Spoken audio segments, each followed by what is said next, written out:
దేశవ్యాప్తంగా ఉన్న జన్ధన్ ఖాతాల్లో 64,252.12 కోట్ల డిపాజిట్ అయినట్లు కేంద్ర ఆర్థిక శాఖ తెలిపింది. దేశవ్యాప్తంగా ఉన్న 25.28 కోట్ల ఖాతాల్లోకి నవంబర్ 16 నాటికి ఈ మొత్తం చేరినట్టుగా లోక్సభకు తెలిపింది కేంద్రం. ముఖ్యంగా ఉత్తరప్రదేశ్ 10,670.62 కోట్లతో మొదటి స్థానంలో ఉంది.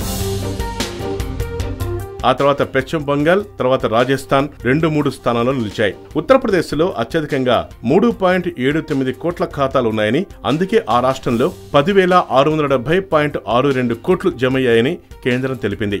ఇక పశ్చిమ బెంగాల్లో 2.44 కోట్ల ఖాతాలు ఉండగా 7,826.44 కోట్లు చేరాయని తెలిపింది. మూడో స్థానంలో నిలిచిన రాజస్థాన్లో 1,89,00,000 కోట్ల ఖాతాల్లో 5,345.77 కోట్లు డిపాజిట్ అయ్యాయని, బీహార్లో అయితే 2,62,00,000 జన్ధన్ ఖాతాలుంటే అందులో 4,912.79 కోట్ల రూపాయల డబ్బు జమైందని వివరించారు. మొత్తం 25.58 కోట్ల జన్ధన్ ఖాతాల్లో 5.98 కోట్లు అంటే 23% జీరో బ్యాలెన్స్ గా ఉన్నాయని చెప్పారు. ఖాతాల్లో నిల్వ సున్నా చూపించకుండా 1 లేదా 2 రూపాయలు జమ చేయాలని ఏ జాతీయ బ్యాంకు కూడా తన పరిధిలోని శాఖల్ని నిర్దేశించలేదని కూడా కేంద్రం తెలిపింది. YoYo News, Hyderabad.